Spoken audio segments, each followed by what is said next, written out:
If you're new to my channel, you may be wondering if I've severely downgraded in technology, and I assure you that this is not the case.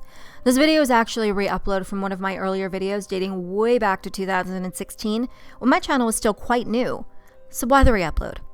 I notice as time goes on and new subscribers join, I find myself answering the same questions over and over and over about subjects that I've actually covered in previous videos. So the first time this happened, I want to say about a year or so ago, I decided that rather than give you the abridged version, where I will shamefully admit that it was happening so often that I had a cache of answers at the ready to copy and paste to address specific questions and often include the link to the video where said topic was covered. This method is mildly effective, but not nearly as info-packed as the video itself. Plus, I worked too damn hard on it to have to address it in the comments of one of my newer videos anyway. So I went to school in New York from 1994 to 1998, and I experienced transitions as we straddled several different eras, not just for goths, but alternative subcultures in general. And I watched in that short span of time as we went from targeted by vicious bullies for looking different to romanticized thanks to films such as The Craft, and then branded murderers by the media after attacks had taken place by those identifying as goths or simply wearing black. This video is my account of that era. Enjoy. Hi everyone, welcome back. So I really wanted to address a lot of this discord going on within the goth community, and I thought what better way than to tell you a story. So this story is from when I was back in high school, and when I was in high school I happened to attend one of the biggest high schools in the nation, and they had to separate it between two campuses. We had North and South Campus, and in North Campus we had 11th and 12th grade, South Campus 9th and 10th.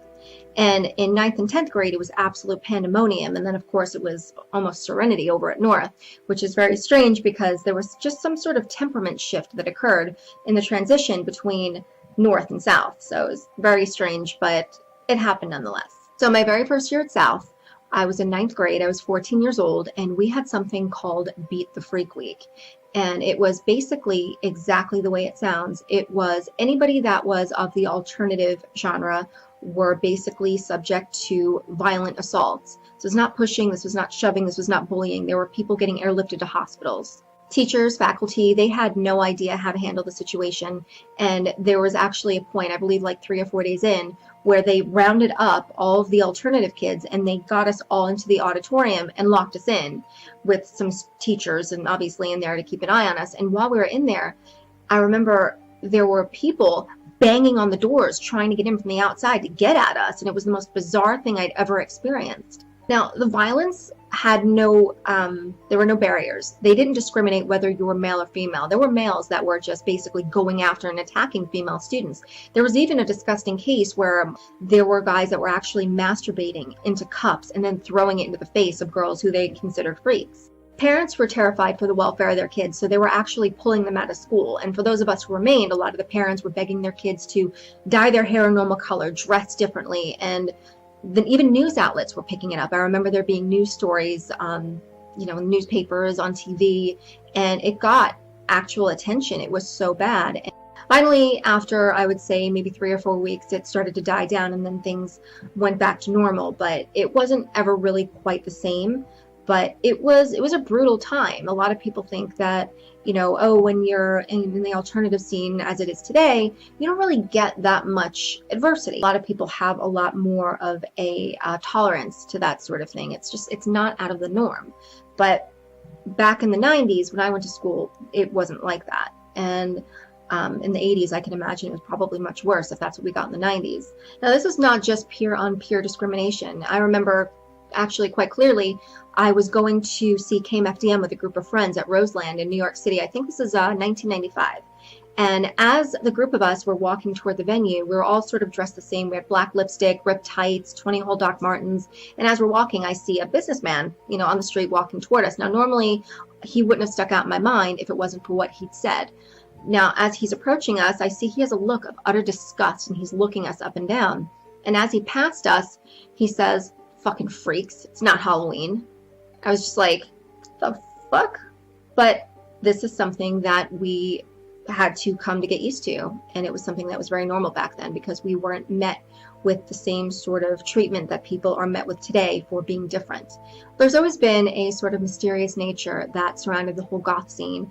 But back in the day when I went to school and, in the early 90s to mid 90s, it was not met with the same curiosity that it's met with today. Back then, it was actually met with aggression and brute force and bullying.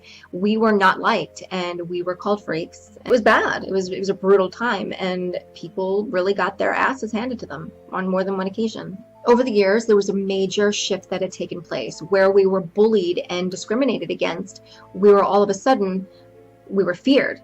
And we were branded as murderers and as Satanists because there were a lot of murders that had taken place by so-called Goths, and they actually had thrust the Goth scene into the spotlight as a result of it. One of them, most notably, the Columbine shootings. And I remember the weekend after the Columbine shootings, there were news outlets at the goth clubs on that very weekend. And I remember going into these clubs and there were newscasters outside. There was Eyewitness News. There was a ton of them. And they all wanted to interview goths as they were coming in or going out of the clubs. And luckily there were some level-headed goths in full attire trying to address the situation and really try to dispel these rumors that we were Satanists, that we were murderers. Another case was Roderick Farrell, who had formed a vampire cult, and he had murdered his girlfriend's parents. That gained quite a bit of attention as well. There was also a boy who was also considered part of the Gothic subculture by the name of Andrew Dulesky, and he had murdered his neighbor's wife. And all of this made the news. And this all happened around the same period. And it got to the point where it was so bad that Goths actually needed a spokesperson. And Voltaire stood to the task, and he actually very eloquently and very succinctly explained the Gothic subculture and tried his absolute best to dispel these rumors. And I think he did a really great job. And I'm actually going to show you that news story right now. Please do me a favor, stand by. Scott Dylesky is being described as being involved with the Goth movement, but what exactly is that? We kind of know it when we see it, but some aspects of a Goth lifestyle could they provoke such a murder? Joining me now from Portland, Oregon, I believe you're in Oregon. Hi there, is Voltaire, the author of What is Goth? There's your book right there, Voltaire. And good of you to join us tonight. Voltaire, what is Goth? Oh, it can be a very complicated question because there is a lot to goth. But the simple answer is that goth is a kind of music that grew out of punk rock in the late 70s. Punk rock was a very angry kind of music that says, I don't like this world, it makes me angry and I want to destroy it. And goth was sort of the melancholy cousin of punk that says, there's a lot of evil in this world, there's a lot of very mean-spirited people, and that makes me sad. And that is, it's an oversimplification, perhaps. Goth also tends to address the human condition. It's sort of the new romanticism. It's an appreciation for things that are romantic and passionate and sometimes dark or melancholy. Okay, well, and Voltaire, we see a rather dark and melancholy shot of the defendant, Scott Dylesky. Is this a goth look? You can argue that that's a goth look. I think there's so many goth looks that it certainly doesn't come down to one. But, the thing is that, when I look at the screen and I see that it says goth murder, I wonder to myself if he was an enthusiast of country, if he was an enthusiast of rap, would this be a rap murder? Would this be a country murder? There's obviously something about goth that is very mysterious to most people who are not exposed to it, which makes them believe that there's something, I guess, especially dangerous about goths, which to me seems fairly silly. It is kind of a broad term. It's kind of like punk, and a lot of people associate a lot of things with it. Is there, in some aspects of the goth movement, a satanic quality anywhere out there in the goth world? Did you explore that in your book?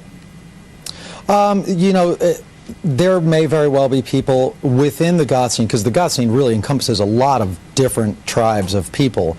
And there are some who may very well be Satanists, but there are also Satanists who are CEOs, and there are Satanists who are farmers. And again, there isn't really a direct correlation between goth and Satanism. I would say most of the goths I know are Christians, Jewish. I've met a few Muslim ones. I've met a few born-again Christian goths, and probably to a large degree, a lot of them are secular. All right, Voltaire. Well, I think you're probably the first goth I've met, and it was good chatting with you tonight. Thanks. My pleasure. I think the fact that the Gothic subculture actually needed a spokesperson to come out and speak in their behalf speaks volumes as to how bad things had actually gotten. Now, obviously, all that's died down. We're no longer bullied for being goth, and we're no longer considered psychopathic killers.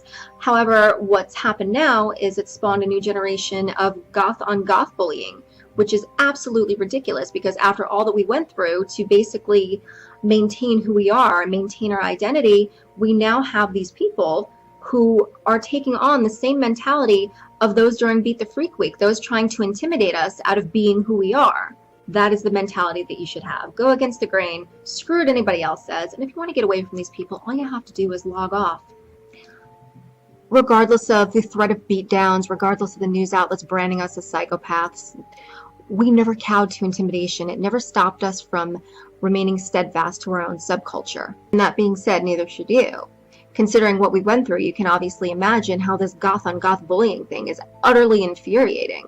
So all you younger goths, go out there, explore. We didn't put up with that bullshit for nothing. And as for you elitist trolls that live online, go make out with a 9-volt battery.